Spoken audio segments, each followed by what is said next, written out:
स्वागत है आपका पंजाब केसरी नवोदय टाइम्स में। मैं हूं कविता रल्हन और आज हमारे साथ फिल्म जोरम की टीम है। ये एक सर्वाइवल थ्रिलर ड्रामा फिल्म है। 8 दिसंबर को रिलीज होने जा रही है और इस फिल्म के लीड एक्टर मनोज बाजपेयी और इस फिल्म के डायरेक्टर देव आशीष मखीजा आज हमारे साथ मौजूद हैं। आइए उन दोनों का वेलकम करते हैं और इस फिल्म के बारे में और ज्यादा बातचीत करते हैं। बहुत बहुत स्वागत है आप दोनों का पंजाब केसरी नवोदय टाइम्स में। बहुत बहुत धन्यवाद। मुझे पता चला कि कविता आपका बर्थडे है। Very happy birthday to you. Thank you may thank God you. Bless you. बस अभी 18 साल की होने वाली हूँ बहुत बहुत अच्छी बात है। इसके बाद आपको जो है वोटर आईडी कार्ड बनवाना पड़ेगा। यस। इसके बाद आपको ड्राइविंग लाइसेंस के लिए कोशिश करनी चाहिए। पर इसको हाँ, यूवी सर्टिफिकेट मिला तो ये तो देख सकती हाँ, है आप देख without सकती हैं, turning बिल्कुल। तो मैं देख सकती हाँ, हूँ। बिल्कुल ओके देख सकती हैं आप, बिल्कुल। ओके। हाँ, सवाल पूछिए आप। Thank you sir for the birthday wish. सवाल ये है कि इस फिल्म ने जोरम ने अभी इंटरनेशनल फिल्म फेस्टिवल में खूब नाम कमाया है, बहुत सारे लोगों का प्यार मिला है। तो ये जो क्रेज और जो बज क्रिएट हुआ है अभी इस फिल्म को लेकर, 8 दिसंबर को तो हम सब बाकी सब देख पाएंगे, बट आपका क्या कहना है? आपको किस तरह का प्यार मिल रहा है? Did you expect this kind of love from the audience? No, we made the film with full love and earnestness, but I think कई सालों में इंडिया की कोई फिल्म पांचों कॉन्टिनेंट्स के टॉप फेस्टिवल्स में नहीं हुई। हमने एक भी कॉन्टिनेंट नहीं छोड़ा और ये बहुत मुश्किल है क्योंकि जनरली आप एक फिल्म बनाओ तो या तो अमेरिका यूरोप को पसंद आती है, एशिया को समझ में नहीं आती है, या एशिया अमेरिका को समझ में आती है, अफ्रीका को समझ में नहीं आती। ओके। हमने हर कॉन्टिनेंट के टॉप फेस्टिवल में कंपटीशन में प्ले किया है, जी। तो this is something we didn't expect. So Joram की शुरुआत 2014 में हुई, शायद आपने उस वक्त लिखा। 2016 में मनोज सर ने हाँ बोला और अब जी स्टूडियोज इसके साथ they are producing this film. कितना कुछ बदला इस फिल्म में, ये जो पूरी जर्नी रही है 2014 से लेके अब तक की, और क्या क्या बदलाव आए कहानी में, और क्या कहना चाहेंगे आप इसके बारे में? देखिए, फिल्म की सोल तो नहीं बदलती। ओके। जैसे ही मनोज सर आते हैं फिल्म पे, वो फाइट करते हैं कि फिल्म का सोल को कोई टच नहीं करेगा, नहीं तो वो छोड़ के चले जाते हैं। तो जब आप लिख रहे थे आपने मनोज सर को ही ध्यान में रखते हुए? 2016 में पढ़ा था इन्होंने, ओके और मनोज सर ही जी स्टूडियो को ले आए 2021 में। ओके तो ओके। उसके बाद क्या है कि we wanted this film to reach wider and wider than such a film generally does. So after Zee studio came in, we recalibrated a lot of things to see कि हम इसका दायरा और कितना हम एक्सपैंड कर सकते हैं in terms of tone, in terms of genre, in terms of scale. तो एक स्केल आई जी स्टूडियो के आने के बाद। मनोज सर, आप जिस तरह से अपनी स्क्रिप्ट्स चुनते हैं, मतलब मुझे ऐसा लगता है कि आप एक ऐसे एक्टर हैं जहाँ पे आप किसी रेस का हिस्सा नहीं है कि मार्केट में क्या ट्रेंड चल रहा है, एक्शन फिल्म्स का ट्रेंड चल रहा है या रोमांटिक फिल्म्स आ रही हैं। आपकी अपनी एक डिफरेंट लीग है जहाँ पे आप हर बार अपनी कहानियों से, अपनी चॉइसेस ऑफ स्क्रिप्ट से लोगों को सरप्राइज करते हैं। And with Joram also you are again surprising the audience. तो एक तो क्या आप ऐसा फॉलो करते हैं, किस चीज़ को सोच कर दिमाग में आप अपनी स्क्रिप्ट चुनते हैं? क्योंकि मार्केट को तो डेफिनेटली आप नहीं देख रहे, बॉक्स ऑफिस 100 करोड़ 200 करोड़ उनसे तो आप बिल्कुल अलग है। जी, जी। देखिए, अब देखिए, मेरे ये सब मैं नहीं सोचता। मैं हमेशा देखता हूँ कि सामने कौन-सी स्क्रिप्ट आई और इसकी ये मुझे उस तरीके से आकर्षित कर रही है कि नहीं कर रही है, किस तरीके या से? फिर जहाँ पर अ, मैं एक एज़ एन एक्टर मेरा विकास हो, एक ऐसी दुनिया का हिस्सा बनूँ जो ऑडियंस ने कभी नहीं देखा है। एक ऐसा एक्सपीरियंस मैं दे पाऊँ दर्शक को, जो इसके पहले उसने सोचा भी नहीं था। तो ये सब चीज़ें आदमी देखता है। ये कभी नहीं देखता है कि ये फ़िल्म कितना कमाएगी, इसकी पोटेंशियल क्या है बॉक्स ऑफिस पे। वो मेरा काम भी नहीं है। वो काम होता है प्रोड्यूसर्स का। मेरा काम है एक स्क्रिप्ट में वो सारी चीज़ें ढूँढना जो मेरे लिए और मेरे अभिनेता के लिए बहुत ज़रूरी है। और वो वही चीज़ देखता है आदमी। उसके अलावा मैं कि मतलब आप इस फिल्म के साथ कुछ नया कर पा कर रहे हैं कि नहीं पाऊँगा कर? कि नहीं कर पाऊँगा? क्या ये फ़िल्म मुझे मौका देगी? इसमें एक अपने अंदर मेरा जो जो मनोज बाजपेयी के अंदर की जो क्षमता है, उसको और आगे तक लेके जाने देगी मुझे, या वो चुनौती दे रही है मुझे जिसकी मुझे ज़रूरत है।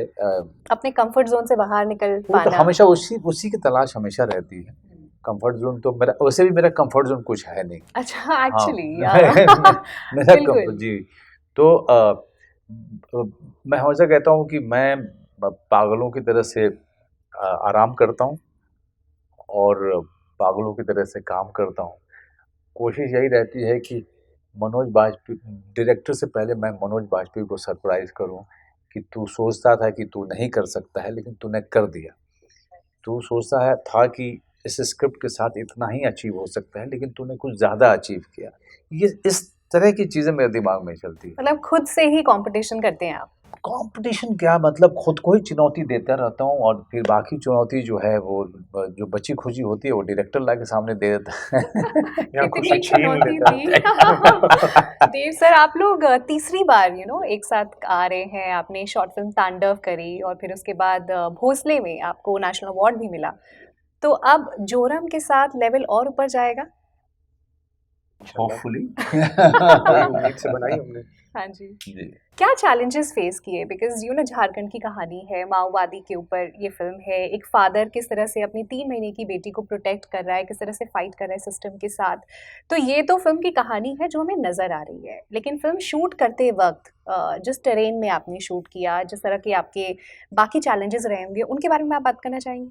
आज तक मेरी सारी फ़िल्में तांडव, अज्जी, भोसले, सारी मेरी शॉर्ट फ़िल्में वो ज्योग्राफिकली एक ही जगह सीमित थी।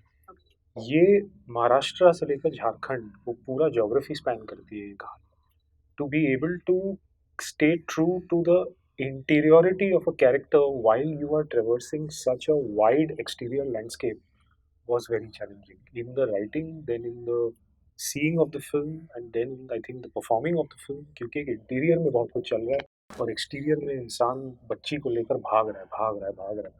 तो I think since 2016 the primary question even he was asking me, तू ये करेगा कैसे, बच्ची के साथ करेगा कैसे, how will we achieve all of these things? So that was we didn't know what we were doing. We just knew that we want to do it. कहीं ना कहीं कुछ तो मुकाम और तक मनोज पहुंचे। सर, आपका जो किरदार है दसरू का, इसके लिए आपने कैसे तैयारी करी? अपने आप को आपने इनके साथ काफ़ी वर्कशॉप्स करी, कुछ मेंटल नोट्स बनाए, आपने ये जो देखिए लोग होते मैं हैं ट्राइबल लोग, देखिए इनके बारे में पढ़ा? मेरे लिए देखिए बहुत सारी तो जीवन की यात्रा में बहुत सारे एक्सपीरियंसेस हैं। दसरों की तरीके के लोगों को बचपन से आपने देखा है? बड़े होते हुए देखा है। खेतों में काम करते हुए देखा है। उनके उनके वो उन लोगों के साथ उनके बच्चों के साथ में खेलता रहा। या फिर तो वो ऐसे आप किसी मेमोरी में जाते हैं कि पहले आप किसी से मिले और वहाँ से आप आप इंस्पिरेशन। सोचते हैं उसके बारे में कि इसको कहाँ से उठाएं, कहाँ से इसको रेफरेंस क्या लेके आऊं। तो आप अपनी मेमोरी को थोड़ा सा रिफ्रेश करते हैं कि अगर अगर इतना बड़ा आपका एक्सपीरियंस रहा है तो कई बार जो है वो एक्सपीरियंस नहीं होता है।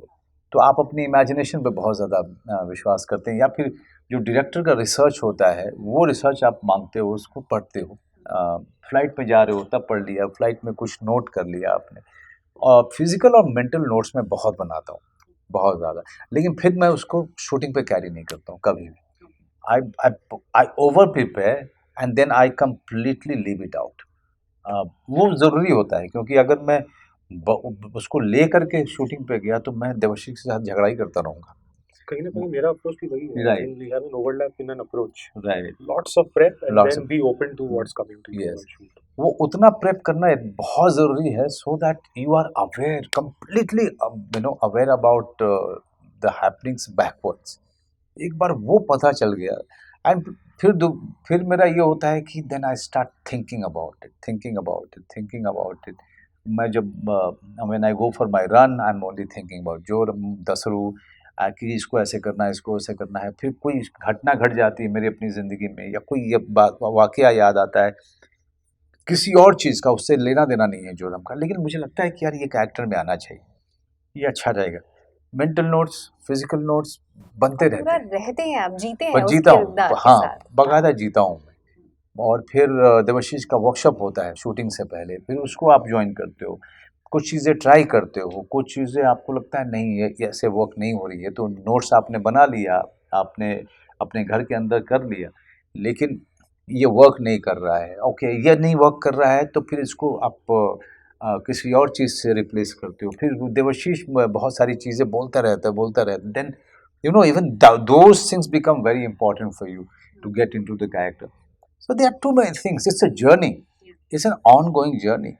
It only stops when he says it's a wrap for the film. That is when it stops. Devashish, जब मनोज सर जैसे फाइनेस्ट एक्टर्स आपके साथ होते हैं, ऑफ कोर्स आपका काम काफ़ी आसान हो जाता है, आपको बहुत ज़्यादा ब्रीफ नहीं देनी, बहुत ज़्यादा एक्टर के साथ ना टाइम स्पेंड नहीं करना। बट टेल मी कि आजकल जो यंग एक्टर्स हैं, आपने उनके साथ भी अगर काम किया हो, क्या डिफरेंस है दोनों में, young actors versus as a director आप कैसे बेनिफिट करते हैं? In fact I will flip that. इनके जनरेशन से ना गिन चुन के 3 या 4 ही एक्टर्स हैं जो इतना घुसते हैं, इतना टाइम देते हैं और इतना मतलब कोई भी कैरेक्टर में घुसने की कोशिश करते हैं। आप नाम लेना चाहेंगे? बिल्कुल नहीं। ओके। बट कई सारे एक्टर्स उस ज़माने के जो स्टार ना होकर भी खुद को स्टार मानते थे। But in the newer generations that is not there. वो they are hungry and because they are idolising the right people, they are idolising Manoj sir, they are idolising Irfan, they idolising being that way. So the processes that I see in the younger actors is actually sometimes very inspiring. क्योंकि वो कुछ भी करने को तैयार है, वो अपने इमेज के बारे में इतना नहीं सोचते। And I'm talking about actors, I'm not talking about stars. In fact मैं अभी करण जौहर का एक इंटरव्यू देख रही थी, तो उन्होंने एक लाइन बोली कि आजकल जो फिल्म मेकर्स हैं ना, वो अकाउंटेंट का काम कर रहे हैं एक तरह से, कि मार्केट में क्या ट्रेंड है, फिल्म का जो एक्टर है उसकी क्या फीस होगी, प्रोडक्शन बजट क्या होगा। तो कहीं ना कहीं जो पैशन है फिल्म मेकिंग को लेके ना, वो लूज होता जा रहा है, जो But पहले जिस that तरह का might सिनेमा apply बनता to the था। mainstream filmmakers क्योंकि वो मार्केट के बारे में सोचते हैं, सोचते उनका हैं। काम है सोचना। हाँ। हम फिल्म मेकर्स नहीं सोचते, हम जो बनाना चाहते हैं उसके बारे में ही सोचते हैं। एक बार वो बन जाती है फिर I think we start thinking about the market. और अगर एक स्टूडियो है हमारे साथ तो स्टूडियो वो काम करती है उसके बारे में सोचने का। I have never thought about the लेकिन मार्केट। आप जैसे हमेशा इंटेंस फिल्म्स बनाते हैं, आर्टिस्टिक सिनेमा जिसको कहा जाता है, बाकी आपको क्या लगता है कि क्या चैलेंजेस हैं आजकल के टाइम पे आर्टिस्टिक सिनेमा बनाना? जो यंग फिल्म मेकर्स हैं, पैशन रखते हैं, एक अलग कहानी कहना चाहते हैं, पैशनेट हैं, बट कहीं ना कहीं अ, उनका पैशन लूज हो जाता है बिकॉज बजट उतने नहीं होते या मार्केट ट्रेंड उस तरह का नहीं होता। और आपने तो ऐसा फेस किया है, like you are a film maker for the past 30 years, एक तरह से स्टोरी टेलर कह सकते हैं, या बट आपने क्या चैलेंजेस फेस किए और आपको क्या लगता है आपने क्या सीखा उन चैलेंजेस से? Those challenges no for an artistic film maker वो हमेशा से थे। वो एक गरम हवा बनाते वक्त भी एम एस सत्यू ने फेस किया और गरम हवा बनाते बनाते 7 साल लग गए उनको। तो वो तो I don't think that specific to any time in history because when you are telling something from an artistic impulse वो दुनिया तो जानती नहीं है कि आप कहना चाहते हो। Forget the world wanting it, आप ही चाहते हो कि आप ये करो और दुनिया उसको देखे। So those challenges will never go away and the younger film makers, yes, I do see that they are a little restless and impatient compared to the previous generations क्योंकि ऑनलाइन स्पेस आपको वो gratification बहुत जल्दी दे देता है।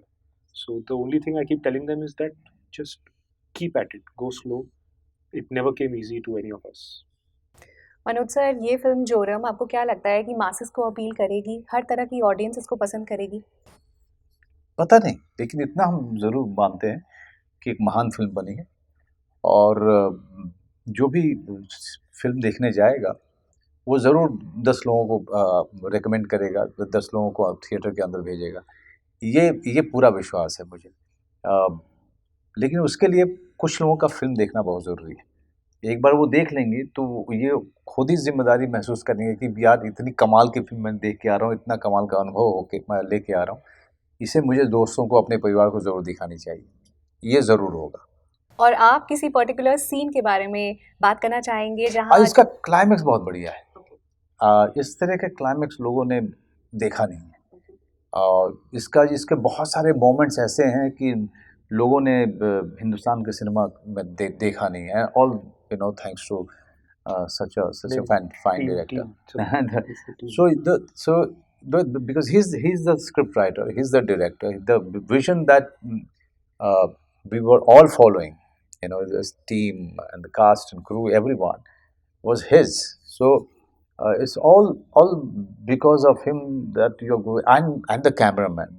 You really are going to get to see a world that you have never seen before. Okay, and we are certainly looking forward. एक second last question आपसे, any book or film that you would like to recommend that had an impact on you, that change your life? Wow, in cinema के दायरे में हाँ, cinema के दायरे में। There is one book called conversations. Walter Murch करके एक editor है जिन्होंने गॉडफादर और अपोकलिप्स नाउ एडिट किया and Michael Ondaatje, who wrote The English Patient, जिस पे फिल्म बनी थी. So they had a series of conversations about art and storytelling and cinema and writing over a few years. That book of conversations will just, it's a film school.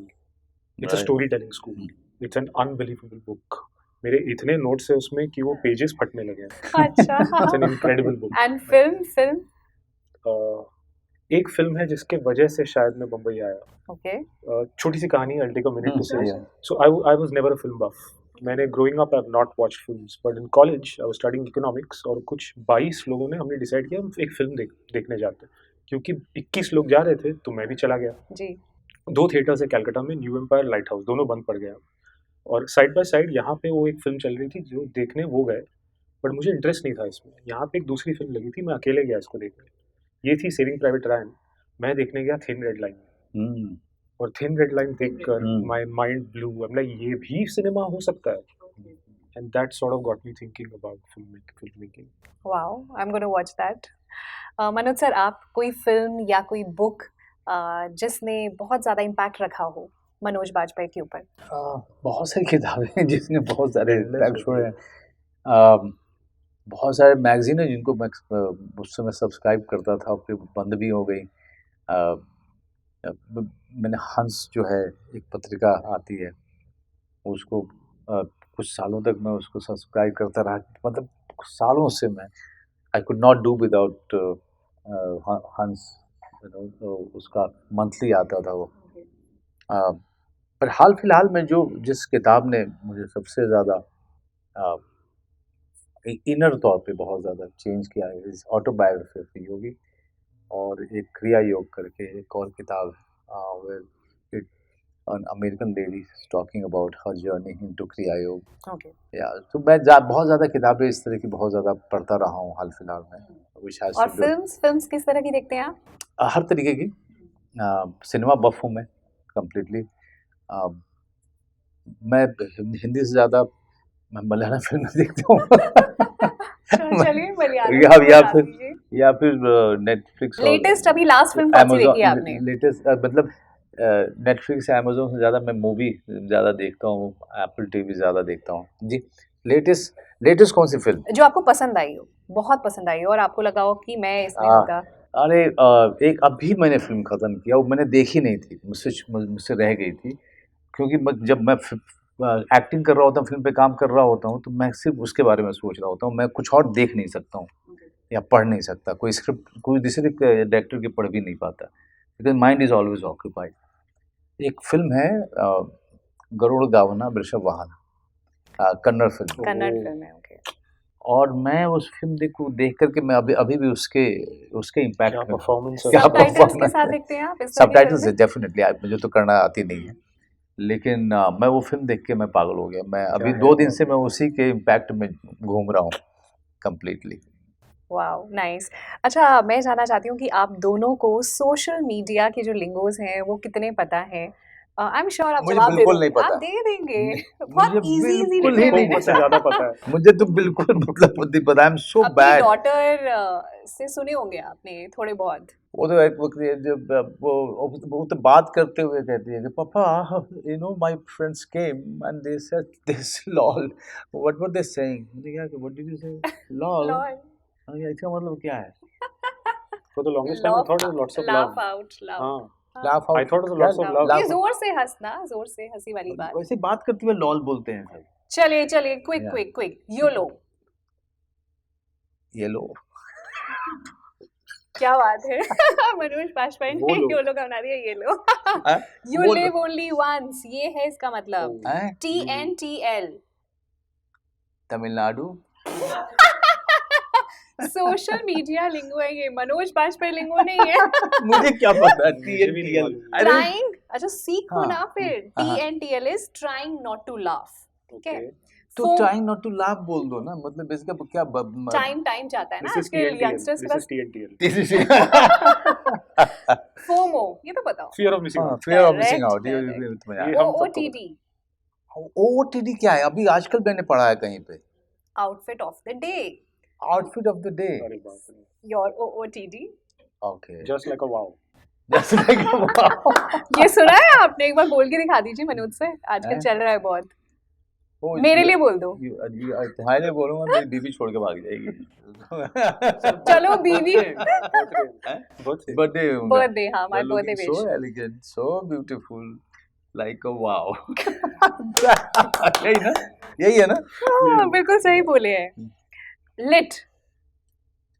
Lit मतलब अंगार, अंगार मतलब अंगार लगे। अंगार का उल्टा ठंडा, मतलब cool. Lit is cool. Lit is your cool. Outfit is lit. या Lit is cool. हाँ, lit is cool. Wow. GMTA, Greenwich GMT Meridian Time of America. ये पढ़ाकू बच्चा बोला। जीएमटी घड़ी एक जो होती है कौन से जमाने की बात है? HMT. एचएमटी। हेलो, इसका मतलब होता है great minds think alike. Like great minds think alike, आप दोनों के लिए बोलना चाहेगा। गोट। हाँ, greatest of all time, right? Correct, correct. Not God of all things. नहीं, ग्रेटेस्ट ऑफ ऑल टाइम देखो. नहीं, ग्रेटेस्ट ऑफ ऑल टाइम नहीं। हाँ हाँ, ओके करेक्ट हाँ। करेक्ट। WYWH। यार इतनी पढ़ाई करने के बाद फिर अनपढ़ों की तरह बात क्यों करें हम, है कि नहीं? है ना? हाँ. इतनी पढ़ाई करके ये मतलब ABC पे चले आए. एबीसी पे चले गए। Wish you were here. Wish you were here. Hmm. Okay, तो थैंक यू सो मच। आज हमने जोरम के बारे में बहुत कुछ सीखा आपसे, और आपने हमारे से सोशल मीडिया लिंक्स के बारे में बहुत कुछ सीखा। हमने ये सीखा कि इलिटरेसी इज अ वर्च्यू। बहुत बहुत अच्छा लगा आप Thank दोनों से you. बात करके। थैंक यू सो मच अपना you. कीमती वक्त निकालने के लिए, Thank and wish you all the very best for Joram.